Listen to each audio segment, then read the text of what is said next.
Hello everyone, today we will discuss a very important question of CPC, that is what is ex parte decree and what are the remedies available to set aside that ex parte decree. So ex parte decree basically क्या होता है, ठीक है, जब plaint file होती है, plaint file करता है, उसके बाद डिफेंडेंट को समन सेंड किए जाते हैं, ठीक है, उसको कोर्ट में अपीयर होने के लिए।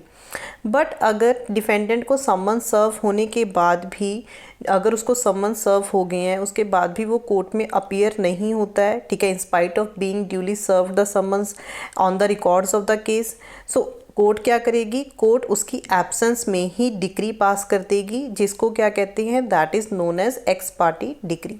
सो basically ex parte decree is a decree that is passed in the absence of the defendant when he does not appear in spite of being duly served on the records of the case. That means in spite of serving him summons, he does not appear in the court. अब यहाँ पे question ये arise होता है कि जब decree x parte decree pass हो जाती है तो उसका इफ़ेक्ट क्या होगा, ठीक है, उसका इफ़ेक्ट क्या होगा, क्या उसका वैसा ही इफ़ेक्ट होगा जो in the presence of the defendant अगर डिक्री पास की जाती। So the answer to this question is once the decree is passed it has the same legal effect as it is passed in the presence of the defendant, ठीक है, उसका same legal effect होगा जैसे कि defendant की presence में वो decree pass की गई है। इसका मतलब क्या है कि it can be very well executed under order 21, ठीक है, अगर वो डिक्री पास वैसे ही सेम लीगल इफेक्ट होगा तो उसकी एग्जीक्यूशन भी हो सकती है under order 21। Now what is the remedy available to the defendant. अगर एक्स पार्टी डिक्री पास हो जाती है तो डिफेंडेंट के पास क्या लीगल रेमेडी है। सो रेमेडी क्या है, अंडर ऑर्डर 9 रूल 13 क्या प्रोवाइड करता है कि अगर डिफेंडेंट के अगेंस्ट एक्स पार्टी डिक्री हो जाती है तो with in 30 days of passing of that decree, ठीक है, या फिर जिस दिन उसकी नॉलेज में आता है कि उसके अगेंस्ट डिक्री पास हो गई है, वो क्या करेगा, वो एप्लीकेशन फाइल करेगा। विद इन 30 डेज उसको एप्लीकेशन फाइल करनी होगी to set aside that ex parte decree, ठीक है। द टाइम लिमिटेशन का टाइम पीरियड कितना है, दैट इज़ 30 डेज़ में उसको करनी पड़ेगी, अदरवाइज़ वो नहीं होगा। सो एप्लीकेशन में वो क्या लिखेगा, जब वो एप्लीकेशन फाइल करेगा उसको क्या है, एफिडेविट के साथ डिफेंडेंट को प्लीड करना होगा, सफिशिएंट कॉज देना होगा उसकी नॉन अपीयरेंस का कि वो क्यों अपीयर नहीं हो सका कोर्ट में, ठीक है, ऑन दैट पर्टिकुलर डेट की उसने क्यों अपीयर नहीं हुआ in spite of serving him the summons. So अगर सफिशिएंट कॉज नहीं है तो जो कोर्ट है वो ex parte decree set aside नहीं करेगी। So basically the thing is कि sufficient cause is necessity, this is essential. Court ऐसे ही रूटीन मैटर में एक्स पार्टी डिक्री नहीं सेट असाइड कर सकती, अदरवाइज दैट वुड बी, ठीक है, वो जस्टिस नहीं होगी, वो प्लेंटिफ जिसके फेवर में डिक्री पास की है उसके लिए भी ठीक नहीं रहेगा। सो द कोर्ट का पर्पस क्या होता है, टू प्रोवाइड द जस्टिस, तो सफिशिएंट कॉज होना चाहिए for his non appearance. Next is कि no notice to opposite party, no ex parte decree can be set aside, ex parte decree आप set aside नहीं कर सकती court without notice to the opposite party. Court को notice देना पड़ेगा opposite party को, तभी जो डिक्री है वो सेट असाइड कर सकती है court. This is provided in rule 14 of order 9। अब अगर कोर्ट डिक्री सेट असाइड कर देती है तो उसका इफेक्ट क्या होगा, the effect is that the suit is restored, the trial commences afresh. Trial क्या होता है, ट्रायल कमेंस करता है afresh and the evidence जो है that had been recorded in the ex parte decree, जो एक्स पार्टी डिक्री में evidence record हुआ था उसको अकाउंट में नहीं लिया जाता। इफेक्ट ये है कि सूट को रिस्टोर कर लिया जाता है और ट्रायल दोबारा से ए फ्रेश स्टार्ट होता है और जो एविडेंस रिकॉर्ड हुआ था एक्स पार्टी प्रोसीडिंग्स में that is not taken into the account. This is the effect of setting aside ex parte decree.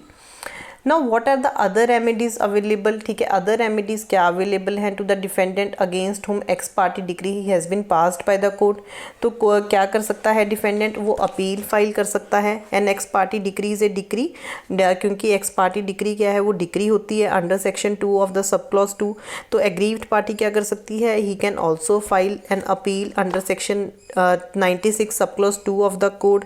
Similarly वो रिवीजन भी फाइल कर सकती है against ex parte parte degree under section 115 of the code, ठीक है, revision भी file हो सकती है and even a review can also be filed by the aggrieved party, ठीक है, रिव्यू की एप्लीकेशन भी फाइल हो सकती है, that is provided in order 47 rule 1, ठीक है। सो दिस इज़ इट कि ये होल जो आपका कंसेप्ट है एक्स पार्टी डिग्री का कि क्या रेमेडीज़ हैं, ठीक है, इफ़ेक्ट क्या होगा setting aside the ex party degree, ठीक है, कितने डेज़ में एप्लीकेशन फाइल करनी होगी और इफ़ेक्ट क्या होगा उस एक्स पार्टी डिग्री का जो पास की गई है in the favour of the plaintiff, everything we have discussed. ये आपको मेंस में फुल फ्लेज क्वेश्चन आ सकता है एक्स पार्टी डिग्री का अटैच होकर, या फिर प्री में भी आपको क्वेश्चन आ जाता है कि कितने डेज़ में एप्लीकेशन फाइल करनी होती है। तो order 9 rule 13 is very important and 14 ये रूल्स जो हैं बहुत इंपॉर्टेंट हैं, थोड़ा इनको ध्यान से पढ़ लेना।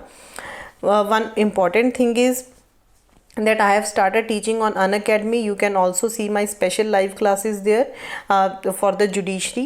I am taking the classes there for all the important subjects regarding your mains and pre-exam, and even the MCQs are discussed in the class where you can poll live in the class, ठीक है, आप पोल भी कर सकते हो and you can check your score, तो आपको पता चल जाता है कि आपकी प्रिपरेशन कितनी है, जितने भी important MCQs हैं that we discuss। and I am also teaching on the YouTube channel of unacademy judiciary 10:30 वहाँ पे क्लास होती है, आप उसको भी देख सकते हो। लाइव क्लास में आप कमेंट भी कर सकते हो, कोई भी आपको प्रॉब्लम होती है। And even you can purchase a plus subscription of Unacademy. There are different plans, 1 month to 24 months plan, आपको जो कन्वीनियंट लगता है आप वो ले सकते हो, ठीक है। इसमें आपको नो कॉस्ट EMI भी अवेलेबल है 6 months प्लान के बाद, तो आपको जो भी कन्वीनियंट लगे आप वो परचेज कर सकते हो। अगर आप सब्सक्रिप्शन लेते हो तो आपको comprehensive coverage of all subjects, जितने भी आपके स्टेट के जुडिशरी के सब्जेक्ट हैं उसमें कॉम्प्रिहेंसिव कवरेज मिलेगी सब्जेक्ट्स की, डाउट क्लियरिंग सेशंस होंगे, ठीक है, each and everything will be, जो भी आपका सिलेबस है सारा ही सिलेबस आपका कवर होगा, that will be more convenient for you guys. And you can also follow me on the Telegram channel of Unacademy, उसका लिंक मैं आप लोगों को डिस्क्रिप्शन बॉक्स में दे दूंगी। एंड हाउ टू एक्सेस दो special classes, live classes, how to unlock it for free, उसका भी आपको सारी details that I will provide it in the description box. So join the Unacademy as Unacademy is India's one of the largest online education platform, it is one of the best online education platform. So join it and आप अपनी judiciary की preparation ताकि अच्छे से कर सको and you can clear your exam. Thank you so much guys. Subscribe the channel and press the bell icon for notifications. Bye bye, take care.